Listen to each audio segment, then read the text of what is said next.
Imagine a religion that stands as the fifth largest in the world, with over 25 million followers, yet often faces misrepresentation and misconceptions. Welcome to Sikhism, a faith deeply rooted in equality, selfless service, and devotion to one God. Despite its profound spiritual and cultural contributions, Sikhism remains misunderstood, particularly in the West. Sikhs, distinguished by their turbans and unshorn hair, are frequently mistaken for Muslims, a confusion that has tragically led to instances of hate crimes and discrimination. Join us as we unravel the rich tapestry of Sikhi, dispel the myths, and explore the true essence of this vibrant and resilient community. To truly understand Sikhism, we must journey to its birthplace, the Punjab. Imagine a land where rivers weave through ancient history, and a rich tapestry of cultures has given rise to one of the world's youngest yet profoundly significant religions. The Punjab, the land of 5 rivers, was the cradle of the ancient Indus Valley civilization and a melting pot of diverse beliefs, from Hinduism and Buddhism to Islam and Jainism. I have made videos on these topics. If you are interested, you can check them on my channel. Today, Sikhism boasts around 25 million followers worldwide, a remarkable testament to its enduring appeal and relevance. While this may represent just 2% of India's population, it forms a robust 60% of Punjab's demographic. However, the influence of Sikhism extends far beyond India's borders. The Sikh diaspora has flourished across the globe, creating significant communities in the UK, Canada, the US, East Africa, Australia, and Malaysia. Notably, Sikhs constitute about 1.5% of Canada's population, making it the second largest Sikh community after India. But how did a religion that began in a small region of India spread so widely and resonate so deeply with people around the world? Let's find out. The word Sikh itself means learner. Sikhs refer to their faith as Sikhi, Gursikhi, or Gurmat, emphasizing the essence of perpetual learning. To truly grasp the spirit of Sikhi, one must understand the profound relationship between the Sikhs and their gurus. The term guru signifies a teacher or spiritual guide, embodying the essence of enlightenment and wisdom. The guru imparts knowledge, and the Sikh absorbs it, walking a path shaped by the teachings of 10 successive gurus. So, who are these gurus, and what lessons have they imparted that have inspired millions to adopt and spread this faith? The journey begins with Guru Nanak, the founder and most pivotal figure in Sikhism. Born in 1469 near Lahore, Pakistan, Guru Nanak's extraordinary nature was evident from his early years. As a teenager, he was drawn to the teachings of Hindu saints and Sufi Muslim preachers, preferring their wisdom over the guidance of his parents. Despite his extensive learning, Nanak found himself unsatisfied with the wisdom of these teachings. As an adult in Sultanpur, where he worked for the government, Guru Nanak's disdain for the corruption and exploitation he witnessed among officials and the elite fueled his resolve. He was deeply disturbed by the caste divisions that permeated society. Yet, his spiritual quest persisted. He rose early every morning to bathe in the river, chant, meditate on the name of God, and sing devotional songs with his Muslim friend and rabab player, Martyrdom. At the age of 33, Nanak disappeared during one of his morning rituals. For 3 days, no one could find him. When he finally reappeared, he seemed transformed, radiating spiritual clarity. Responding to inquiries about his disappearance, Nanak spoke in poetry and delivered the now famous line, "There is no Hindu, there is no Muslim." This profound statement reflected his transformative spiritual experience and pointed towards a deeper truth beyond religious divisions. Guru Nanak experienced a profound spiritual awakening, realizing the oneness of all existence and shedding his ego. This transformation earned him the title of Guru and drew many followers. He adopted a unique blend of Hindu and Muslim attire, often being mistaken for a sadhu or Sufi fakir. With his Muslim friend, Mardana, Nanak traveled extensively, reaching the Indian subcontinent, Baghdad, Mecca, and Medina. He engaged in dialogues with various religious leaders along the way. At 50, after his travels, Guru Nanak established his community, initially called Nanak Panj, later known as Sikhi. After quite a long life, Guru Nanak passed away in the year 1539, aged 70. But before he did so, He announced that his leadership as Guru would be carried on by others, and he appointed Guru Angad as the second Guru of the Sikhs. After Nanak, there were 9 more Gurus that are acknowledged by most Sikhs, making 10 Gurus in total. According to Nanak, anyone could reach the level of enlightenment and become a Guru. Within all of us is a potential Guru, a guiding principle and the key to enlightenment known as Satguru. They all elaborated on the teachings and practices of Nanak in various ways. Martyrdom in Sikhi. 2 fundamental events that shaped Sikh history were the martyrdom of 2 Gurus.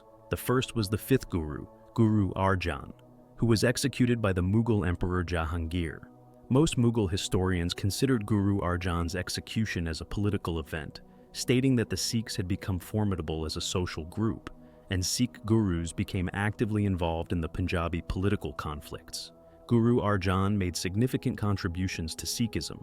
He first compiled the scripture known as the Adi Granth.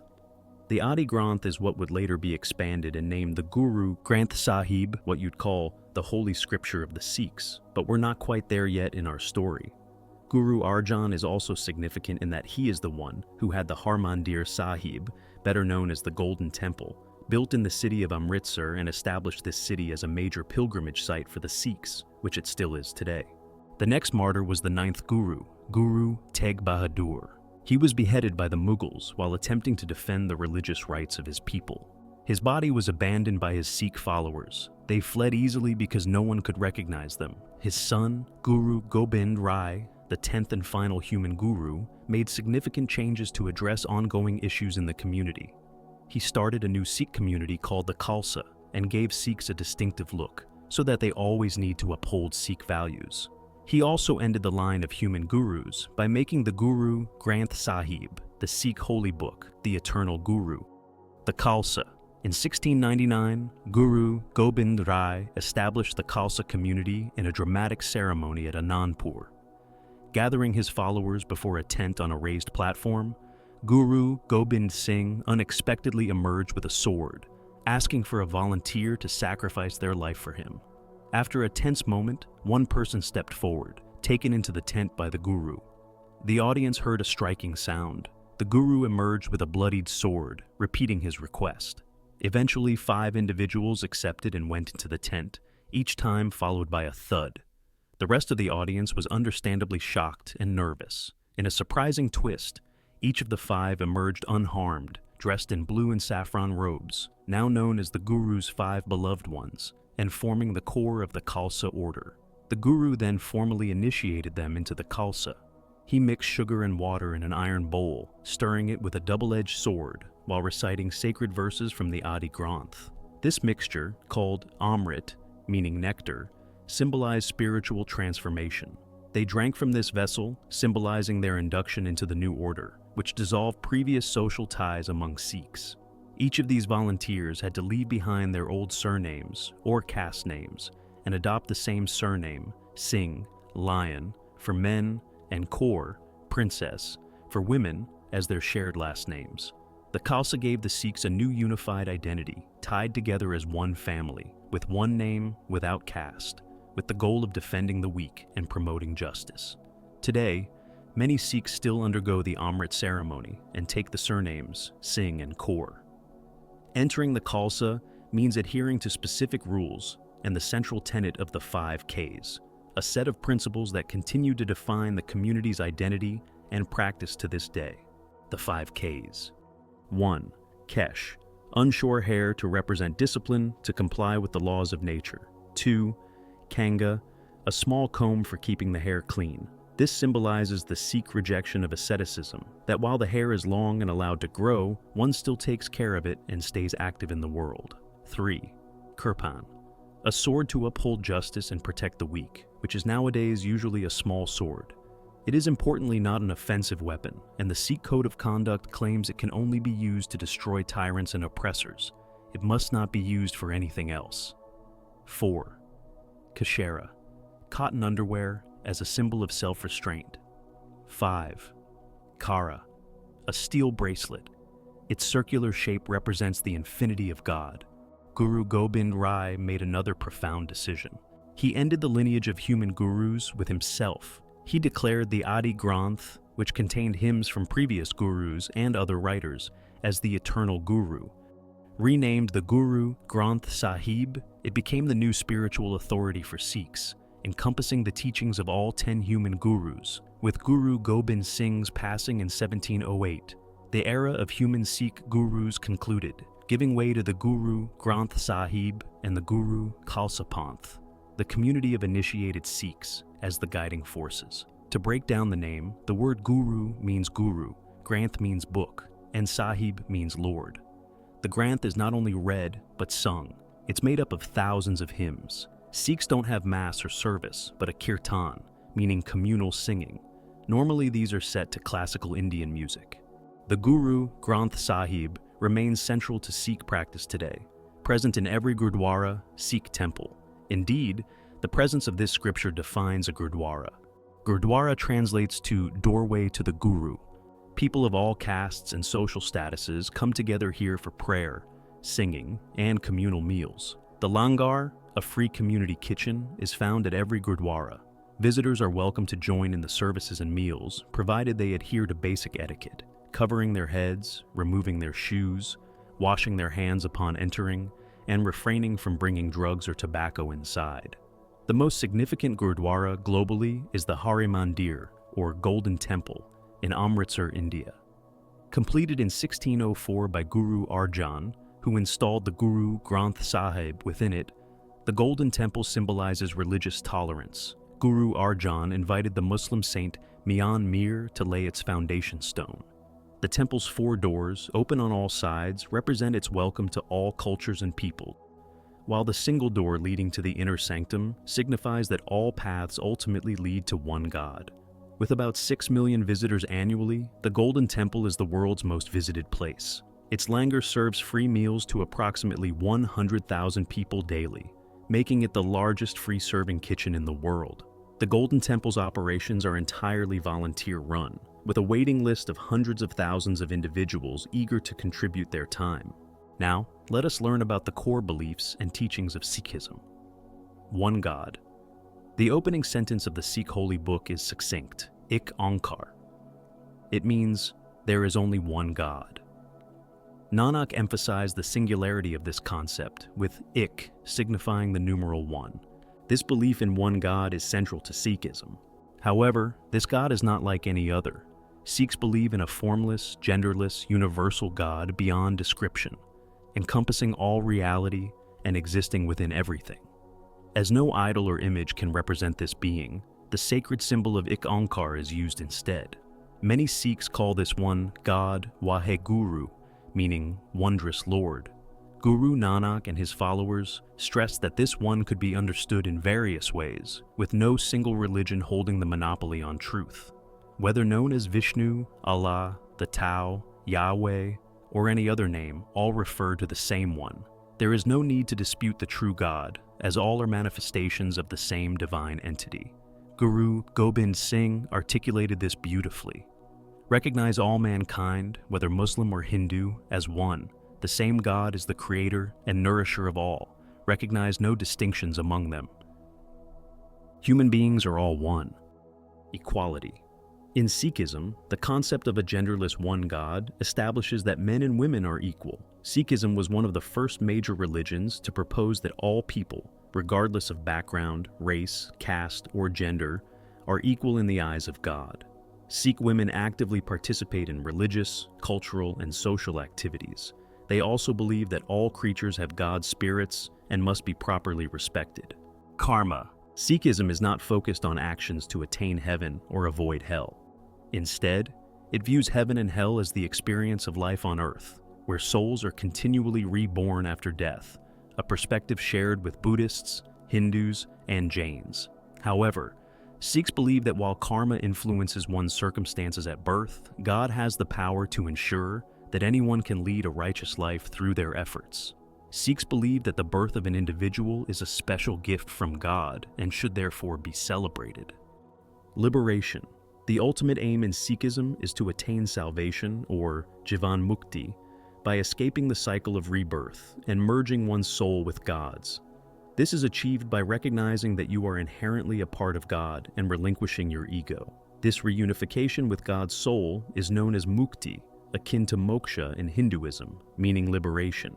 Upon achieving mukti, the soul is freed from the endless cycle of rebirth and death, becoming infinite, timeless, and blissful.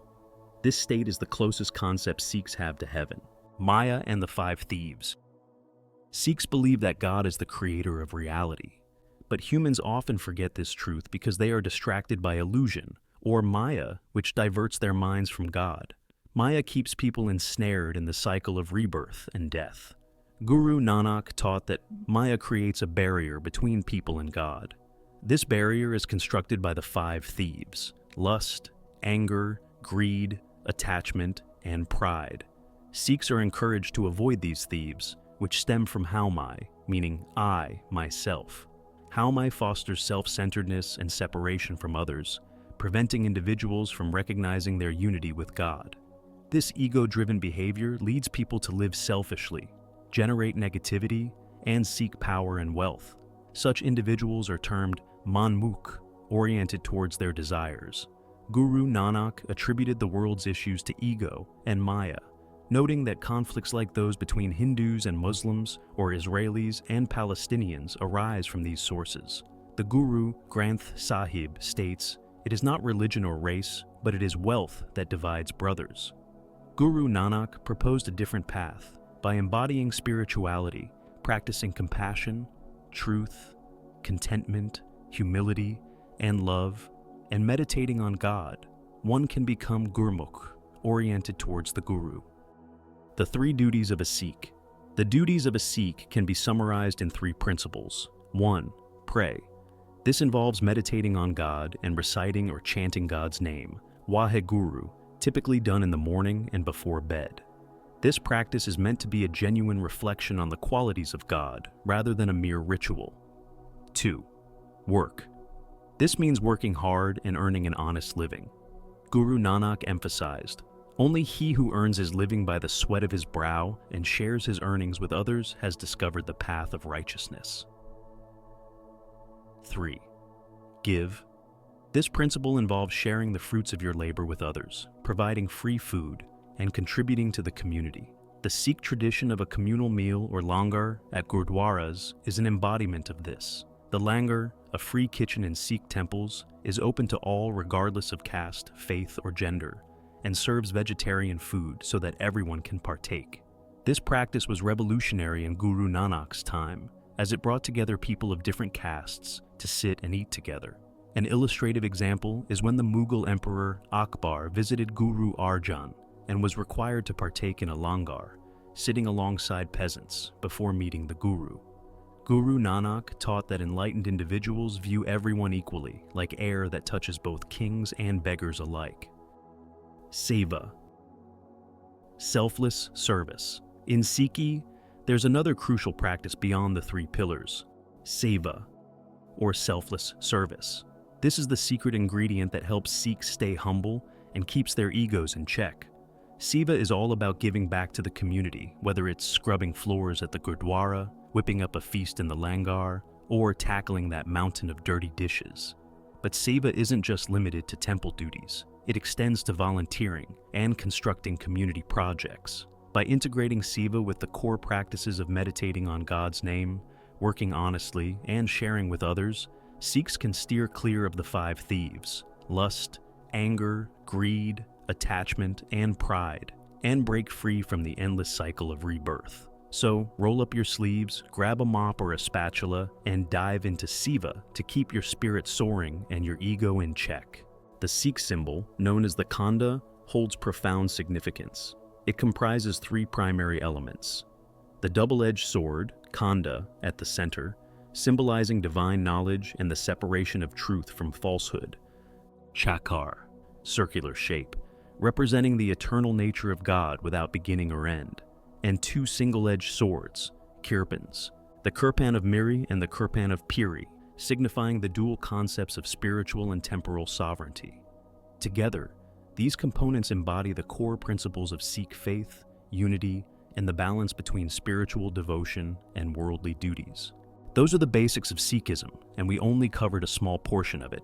But learning even the basics of anything that millions of people deeply care about gives you an insight into our fellow humans' worldview. I hope you enjoyed it. You can find all the sources used in the description. If you like this content, please subscribe. Stay curious, stay brave. Until next time.